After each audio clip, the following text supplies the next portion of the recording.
Merci Philippe Folliot, merci beaucoup de nous accompagner pendant cette première demi-heure. Vous êtes élu du Tarn, membre du groupe Union Centriste, président de l'Alliance Centriste et vice-président de la commission d'enquête sénatoriale sur Total Énergie. On va évidemment revenir dans quelques instants sur l'audition de François Hollande, c'était hier. Mais d'abord, on l'a vu dans le journal, Emmanuel Macron qui poursuit sa visite d'État en Allemagne et il a lancé un nouveau message hier sur la défense européenne. La Russie sera là demain, après-demain. L'Europe doit penser sa défense pour elle-même. Il a raison d'alerter sur le danger que fait peser la Russie sur l'Ukraine, certes, mais sur l'Europe entière. C'est une réalité. Aujourd'hui, il y a la guerre sur le continent européen. Et la guerre, ce ne sont pas que des mots, ce ne sont pas que des éléments statistiques, ce sont des réalités que j'ai pu apercevoir et m'en rendre compte en allant l'an passé par 2 fois sur la ligne de front en Ukraine, avec les réalités humaines qu'il y a derrière. Le peuple ukrainien souffre. Le peuple ukrainien est dans une situation aujourd'hui difficile parce que nous avons livré des armes trop peu, trop tard, trop lentement. Et donc la situation sur le terrain est compliquée. Et donc il est clair qu'il faut que l'Europe prenne en charge sa défense mieux qu'elle ne l'a fait jusqu'à présent. Nous avons touché les dividendes de la paix suite à l'effondrement du bloc soviétique. Et nous pensions aller dans un monde qui était un monde finalement sans guerre, sans conflit et sans difficulté. Malheureusement, la situation, nous le voyons, est totalement différente. Donc, nous devons poursuivre nos efforts avec 2 éléments importants. Le premier, c'est bien entendu le pilier européen de l'Alliance Atlantique, qui est notre assurance mutuelle par rapport à des agresseurs comme la Russie. Et ensuite, le second, c'est effectivement le pilier européen. Concernant l'Alliance Atlantique, nous avons fait voter, délégation française, hier, lors de l'Assemblée, de la session annuelle de l'Assemblée parlementaire de l'OTAN, un amendement pour préciser le caractère irréversible de l'engagement de l'ensemble des alliés vis-à-vis de l'Ukraine. Et c'est un élément important, parce que il y a cette Donc guerre, de l'adhésion de l'Ukraine à l'OTAN. Il y a cette guerre, et puis ensuite il y aura l'après-conflit. Et au niveau de l'après-conflit, il est important de donner des garanties aux Ukrainiens en matière de sécurité, ce que nous n'avons pas fait entre 2014 et 2022, et qui fait donc ça, c'est pour l'OTAN. Est-ce que vous êtes également favorable à l'entrée de l'Ukraine dans l'Union européenne? Bien entendu. Je crois que l'Ukraine paie le prix du sang et des larmes pour rejoindre la grande famille des démocraties européennes. Bien sûr, ça ne va pas se faire du jour au lendemain. Et surtout, ça suscite des inquiétudes, notamment chez les agriculteurs. Vous qui venez d'Occitanie, là où est parti le mouvement agricole, vous les entendez, ces inquiétudes? Je les entends. D'autant plus, nous les entendons en Occitanie qu'à l'époque, quand l'Espagne et le Portugal sont rentrés dans l'Union européenne, il y avait exactement les mêmes inquiétudes. Mais aujourd'hui, plus personne ne dit qu'il faut que l'Espagne et le Portugal quittent l'Union européenne. Et que donc, dans ce cadre-là, l'adhésion de l'Ukraine à l'Union européenne ne se fera pas du jour au lendemain. Il y aura des mécanismes de transition. Et il n'y aura pas de dérégulation du marché agricole? Bien entendu que non, puisqu'il y aura des mécanismes de transition pour faire de telle sorte que les Ukrainiens aient le temps de se préparer à l'entrée dans l'Union européenne et que l'Union européenne ait le temps, elle aussi, de se préparer à recevoir l'Ukraine. Emmanuel Macron qui a également dit hier en Allemagne ce vent mauvais souffle en Europe, alors réveillons-nous. Il parlait de l'Ukraine, il parlait également de l'extrême droite et de la montée de l'extrême droite dans l'Europe. Est-ce que ce message est entendable de sa part alors qu'ici en France le RN est au plus haut dans les sondages?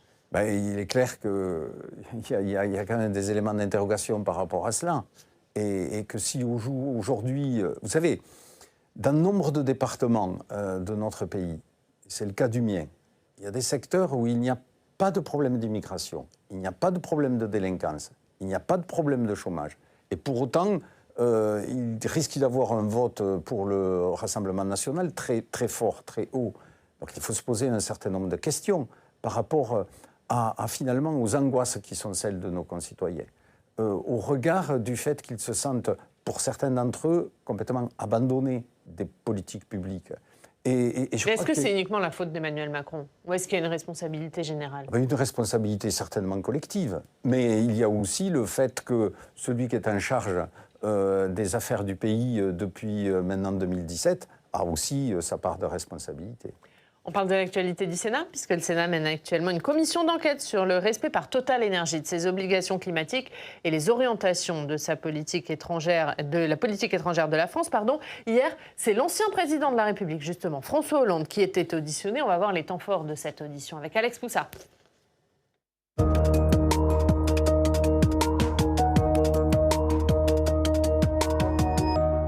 Bonjour Alex. Bonjour Ariane, bonjour Philippe Folliot. Bonjour. Et Alex, François Hollande, l'ancien président de la République, a notamment été interrogé hier sur les activités de Total en Russie.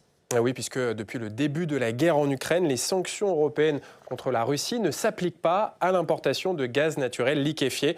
Résultat, en 2022 et en 2023, Total Energy a importé 14 millions de tonnes de gaz naturel liquéfié de la Russie vers l'Union européenne. Une situation qui n'est pas acceptable pour François Hollande.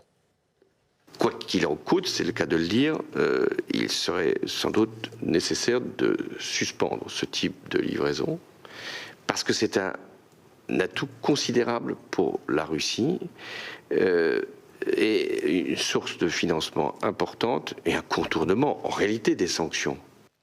Mais alors pourquoi en 2014, quand Vladimir Poutine a annexé la Crimée, François Hollande, qui était président de la République, n'a-t-il pas œuvrer pour limiter les importations de gaz russe? Et bien, dans cette audition, il a avoué qu'à ce moment-là, en 2014, les Européens étaient alignés sur la position américaine, qui voulait des sanctions assez faibles vis-à-vis de la Russie, et également sur la position de l'Allemagne, qui à l'époque croyait encore dans l'importation de gaz russe. Autre élément important de son audition, les enjeux de sécurité autour des activités de Total dans certains pays. Oui, l'ancien président de la République a expliqué qu'en 2014, il avait demandé à Total de retirer ses activités du Yémen où la guerre éclatait afin de sécuriser le personnel français sur place. Et puis hier, il a aussi été interrogé sur la volonté de Total de se maintenir au Mozambique malgré la menace djihadiste. Total, on le rappelle, a investi 20 milliards d'euros dans un méga projet gazier. On va écouter François Hollande sur cette question. Est-ce que c'est judicieux d'investir dans des pays qui sont insécures? Le Mozambique, très franchement. D'ailleurs, c'est pour ça que ça a été, je pense, retardé. Bon, aujourd'hui, il y a une guérilla qui est telle. Le rôle de l'État, c'est de dire on ne peut pas exposer des travailleurs, qu'ils soient français ou étrangers, enfin des travailleurs français, à un risque sécuritaire. Et puis dans cette audition, on peut également retenir un échange entre François Hollande et Yannick Jadot, le rapporteur de cette commission d'enquête sénatoriale sur Total. Un échange sur les moyens de l'État pour faire pression sur le groupe pétrolier afin qu'il améliore sa stratégie climatique. Et alors que l'entreprise pétrolière pourrait partir s'installer à la bourse de New York et quitter la bourse de Paris. Écoutez cet échange. Entre la nationalisation et le fait de laisser les actionnaires seuls, il peut aussi y avoir, au fond, l'État français qui retourne au capital pour participer à des dynamiques actionnariales, y compris potentiellement avec une action spécifique qui consiste à dire, de toute façon, on est aussi garant, par exemple, que le siège de Total Energy reste en France. Je pense que l'intérêt de Total, paradoxalement, est de rester en France. Parce que pour beaucoup de pays, c'est quand même encore la France. Et c'est un avantage pour Total. Parce que c'est lié à un pays qui a un certain nombre de règles et de considérations. Philippe Folliot, alors on retient de cette audition de François Hollande ses propos sur l'importation de gaz russe. Est-ce que la France et l'Union européenne doivent cesser cette importation de gaz naturel liquéfié en provenance de Russie pour être cohérent politiquement avec notre stratégie d'aide à l'Ukraine? Effectivement, je crois que la question, elle doit être posée parce que nous sommes dans une situation où il y a une certaine hypocrisie aussi à certains égards, parce qu'il y a des besoins et que pour faire face à ces besoins, il y a un certain nombre d'acteurs et à partir de là, on a fixé un certain nombre de sanctions. Ces sanctions, elles doivent être appliquées. Alors, il est clair que le groupe Total, en l'occurrence, il ne fait qu'appliquer les règles. Et s'il y a de nouvelles sanctions, il devra appliquer ces sanctions. Après, maintenant, je crois que c'est un enjeu important que nous devons avoir. Il y a eu des échanges et des discussions dans le cadre européen, et notamment au travers de ce qu'on appelle la taxonomie, pour dire nous aurons deux énergies, entre guillemets, écologiques de transition, que sont le nucléaire et le gaz. Bon, et par rapport au gaz, il y a un marché. Dans ce marché, il y a une offre et une demande. La demande, malheureusement, est très importante. Donc à partir de là, l'offre, elle vient s'adapter à cette demande. Donc après, soyons clairs, c'est que nous voyons très bien que parfois, il y a des jeux pour lesquels il y a des producteurs, et la Russie en fait partie, importants. Et nous avons l'énergie qui transite par un certain nombre d'autres pays et qui nous revient, mais en fait, c'est du gaz qui vient indirectement de Russie. Après, la question qu'il faudrait se poser, c'est peut-être des ressources propres. Moi, j'ai souvent posé une question. La France a des ressources gazières très importantes, parce qu'on a parlé du Mozambique. Le canal du Mozambique, c'est en fait la mer du Nord ou le golfe Persique du XXIe siècle. Il y a 3 pays dans le canal du Mozambique. Il y a le Mozambique, il y a Madagascar et il y a la France, avec l'île de Juan de Nova. Et moi, j'avais posé la question pourquoi on a arrêté les permis d'exploration de gaz que nous avions accordés sous l'île française de Juan de Nova, qui nous auraient permis d'avoir une autosuffisance énergétique. Gazière, tout au moins, dans le cadre de cette logique de transition. Malheureusement, pour des raisons un peu politiques et idéologiques, on n'est pas allé jusqu'au bout de ces permis d'exploration. Je parle bien d'exploration. Je trouve que c'est certainement quelque chose de dommage. Et que dans ce cadre-là, quand on parle des questions énergétiques, il faut avoir toujours une vision de long terme. Mais malheureusement, on est souvent sur des préoccupations très court-termistes, et avec toutes les conséquences que cela entraîne. Alors les relations entre le gouvernement français et Total sont actuellement un petit peu tendues. Le PDG Total menace de transférer l'entreprise à la bourse de New York. Que peut faire le gouvernement pour l'en empêcher? Est-ce qu'il faut, par exemple, je sais pas, rentrer davantage dans le capital de Total, ou alors couper le réseau diplomatique français vis-à-vis de Total pour faire pression? Quelles sont les solutions ? Moi, je pense qu'il faut être très clair par rapport à tous ces éléments d'enjeu. Total, c'est 1,5% de la production d'hydrocarbures et de gaz dans le monde. Donc, le fait si vous me permettez l'expression, de sacrifier Total ne réglera pas les enjeux climatiques. Par contre, je suis tout à fait d'accord avec l'analyse de François Hollande. C'est-à-dire que pour Total, quitter la France serait certainement une erreur et une faute. Et que par rapport à cela, bien entendu, il va falloir essayer de faire de telle sorte que nous puissions resserrer un certain nombre de liens. L'entrée dans le capital de Total, oui, c'est une piste, et peut-être que nous le regarderons. Peut-être aussi des échanges croisés d'actions entre Total et EDF, les 2 grands énergéticiens français, c'est peut-être aussi une piste à étudier. Mais je crois que par rapport à tout cela, il est important et essentiel de se fixer un cadre qui ne soit pas un cadre qui empêche Total de continuer à développer un certain nombre d'actions qui sont les siennes, notamment dans les énergies renouvelables. Parce que ce qu'il ressort de notre commission d'enquête, c'est que Total est peut-être et certainement des groupes énergéticiens qui sont sur les énergies fossiles aujourd'hui le plus vertueux par rapport à ses concurrents. Un dernier mot, Alex. Oui, un dernier mot. Est-ce que vous pensez, donc vous parliez des projets de développement d'énergie renouvelable de la part de Total, mais Total a aussi prévu d'augmenter sa production d'énergie fossile de 3% par an dans les 5 prochaines années, une stratégie qui est jugée, je cite, climaticide par des centaines de scientifiques qui ont fait une tribune dans Le Monde il y a quelques jours. Est-ce que vous êtes d'accord avec ce constat ? C'est la mauvaise stratégie pour le climat. Simplement, il faut que nous soyons un petit peu objectifs par rapport à cela. L'augmentation de la demande en matière d'hydrocarbures, elle vient d'où? Elle vient des pays en voie de développement. Or certes, et du reste, là où se développent le plus les énergies renouvelables, et notamment le solaire aujourd'hui dans le monde, c'est en Inde. Mais c'est aussi en Inde où la demande en matière d'énergie fossile est la plus importante. Donc on ne peut pas, d'un côté, nous qui avons pollué depuis des décennies et des siècles, qui avons une certaine responsabilité dans l'augmentation des gaz à effet de serre, dire aux populations des pays en voie de développement, mais finalement, vous allez arrêter votre développement.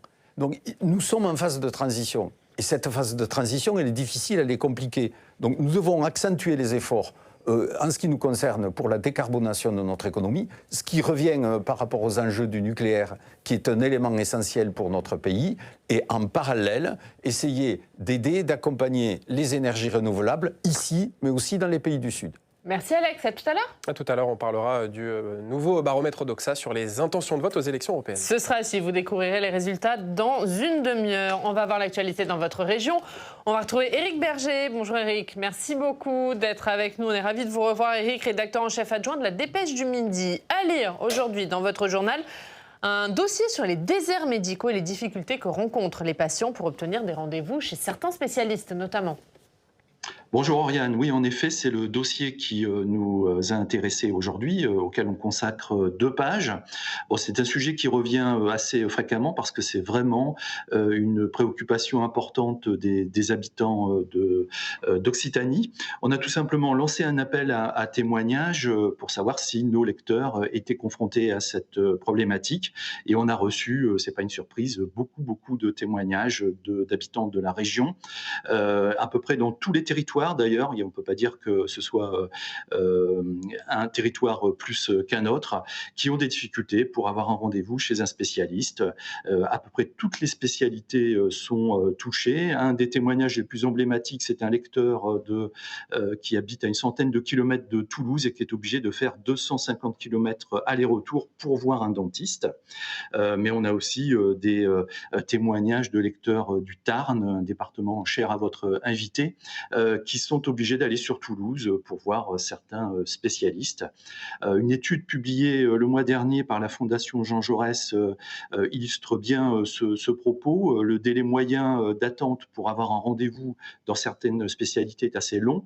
L'une des principales, les plus touchées, c'est la cardiologie, avec 42 jours d'attente en moyenne, mais c'est aussi le cas des dermatologues, de l'ophtalmologie.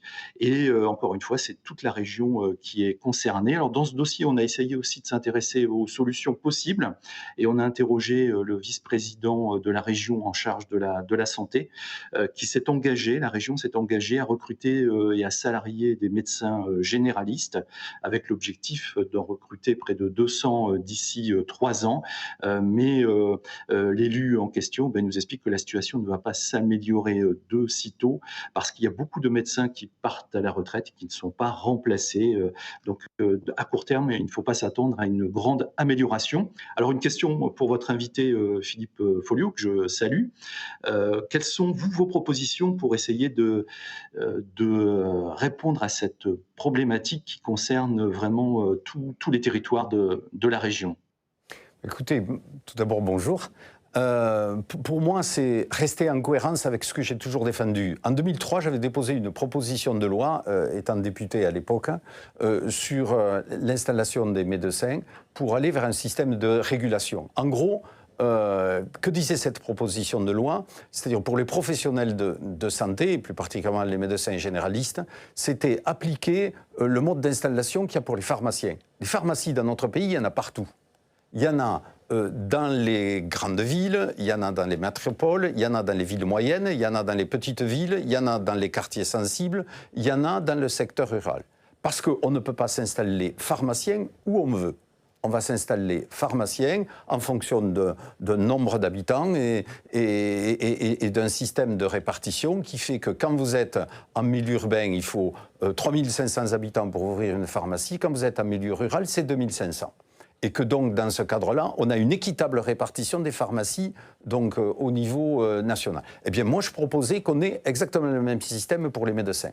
Parce que les problématiques de démographie médicale sont liées à plusieurs facteurs. Il y a un facteur qui est celui lié à la féminisation de la profession.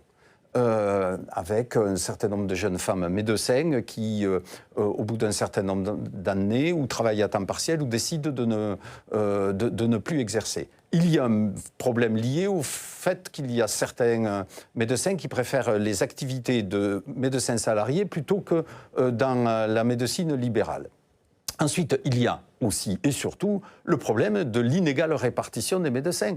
C'est-à-dire qu'il y a un certain nombre de secteurs on pense au Pays Basque, on passe à la Côte d'Azur, mais aussi auprès des grandes villes hospitalo-universitaires. Dans certains quartiers ou dans certaines communes en périphérie de Toulouse et de Montpellier, il y a trop de médecins. Parce qu'il y en a même certains qui n'arrivent pas à vivre, et ils n'arrivent pas à obtenir, je veux dire, presque l'équivalent d'un SMIC. Et puis de notre côté, à quelques dizaines de kilomètres, je prends dans mon département du Tarn une ville comme Groyer, qui est quelque peu sinistrée en la matière, eh bien, il y a un manque criant de médecins. Et que donc, dans ce cadre-là, il est important et essentiel, par le biais d'un système de régulation, de faire de telle sorte que quand vous êtes dans un secteur où il y a déjà suffisamment de praticiens installés, vous ne puissiez pas ouvrir un cabinet comme vous le souhaitez. Philippe Folliot, Éric Berger a une autre question pour vous, évidemment sur un gros dossier dans votre département, c'est la question de la 69. Oui, en effet, sujet d'actualité brûlante, puisque les opposants ne désarment pas face au chantier de l'autoroute Toulouse-Castres. Et il y a un nouvel appel à une grosse mobilisation, baptisé l'Acte 3 contre l'autoroute A69, qui est prévu les week-ends du 8 et 9 juin. Est-ce que vous craignez vous-même de nouveaux débordements, puisqu'il y a eu des incidents lors des précédentes manifestations? Est-ce que vous comprenez aussi que les opposants continuent leur combat contre cette autoroute? On peut mener un combat d'arrière-garde, mais l'autoroute Castres-Toulouse, ça devient une réalité, puisque le chantier est à moitié terminé. Donc, en fonction de ces éléments, aujourd'hui, je pense que les opposants, il ferait mieux de travailler avec les élus, les collectivités, pour les mesures d'accompagnement. Je crois que ça serait certainement plus sage, ça serait plus sérieux, ça serait plus raisonnable. On ne peut pas accepter dans un pays que quand une réalisation comme celle-ci, qui a subi tous les recours juridiques, qui a eu, et vous le savez, et la dépêche du Midi s'en est fait l'écho, des débats publics, il y a eu toute une concertation très large avec une très large majorité de la population sud-tarnaise qui est favorable à ce projet, et avec des individus qui, souvent radicalisés, viennent d'un peu partout en France pour mener un combat qui est un combat non pas contre l'autoroute, mais qui est aussi un combat contre la société. Et que par rapport à cela, ça devient totalement insupportable pour les acteurs du sud du Tarn. Il y a 3 ZAD dans cette autoroute. Et quoi qu'en dise le ministre de l'Intérieur, qui souvent pérore pour dire qu'il n'y a pas de ZAD en France, mais si, il y en a 3 dans le sud du Tarn. Eh bien, par rapport à cela, moi j'en appelle à la responsabilité, parce que il y a un... C'est-à-dire, vous demandez au ministre de l'Intérieur d'intervenir sur ces ZAD ? D'une part, et puis je demande surtout aux opposants, ils ont le droit de manifester, mais qu'ils le fassent dans le calme, qu'on ne le fasse pas par le biais d'occupation illégale de terrain, qu'on ne le fasse pas par des actions violentes comme ça a été le cas, avec des gendarmes blessés, comme nous en avons connu, avec des exactions contre des entreprises. Ce sont des petites PME. Donc vous lui demandez de les évacuer. De notre département qui sont victimes d'harcèlement avec des engins de chantier brûlés et autres actions qui sont totalement inacceptables et intolérables dans une démocratie. Merci Éric Berger, merci beaucoup d'avoir été avec nous. La une de la dépêche du Midi, donc c'est sur les difficultés d'accès aux soins. Faire 250 km pour voir le dentiste, c'est à la une de votre journal. Un mot très rapidement, Philippe Folliot, parce qu'il nous reste peu de temps. Vous avez un temps envisagé d'être candidat aux européennes avant finalement de renoncer. Vous vouliez remettre les territoires et la ruralité au cœur de ces élections européennes. Pourquoi vous avez renoncé finalement ? Écoutez, essentiellement pour des raisons financières, parce que ça coûte très cher. Et que dans ce cadre-là, malheureusement, nous n'avons pas pu obtenir des banques les crédits que nous souhaitions, ce qui pose la question du financement de la vie politique dans notre pays et de ce qu'on appelait la banque de la démocratie un temps donné. Vous allez soutenir un candidat du coup ? Écoutez, pour le moment, on regarde que les choses se passent, comment les choses se passent, et puis après, nous prendrons nos responsabilités le moment venu. Mais vous allez l'annoncer ? Par contre, ce qui me paraît très important, c'est de souligner finalement que l'Europe manque d'incarnation. Et que dans ce cadre-là, nous allons avoir 81 députés européens qui vont être élus, et puis ensuite, pendant 5 ans, plus personne ne va les voir. Et ce que nous proposons avec Jean-Christophe Fromentin, maire de Neuilly, avec lequel nous avions envisagé de faire cette liste, finalement l'alliance du rural et du métropolitain, c'est et je vais déposer une proposition de loi dans ce sens, c'est d'avoir un nouveau mode d'élection des députés européens. C'est-à-dire Par circonscription. Voilà. Et avoir une incarnation, c'est-à-dire en gros, c'est un député européen par département pour les départements les plus peuplés, un député européen sur 2 départements, mais c'est un élément très important, une évolution très significative que nous proposons. C'est-à-dire que les élus représenteront de la population, mais ils représenteront un territoire. Par exemple, le territoire de Jean-Christophe Fromentin, les Hauts-de-Seine, 2 500 000 habitants, aura un député européen. Le Tarn et l'Aveyron, qui représentent moins de 700 000 habitants, auront aussi un député européen pour un territoire beaucoup plus vaste. Et vous allez la déposer quand, très rapidement? D'ici une dizaine de jours. Merci beaucoup Philippe Folliot.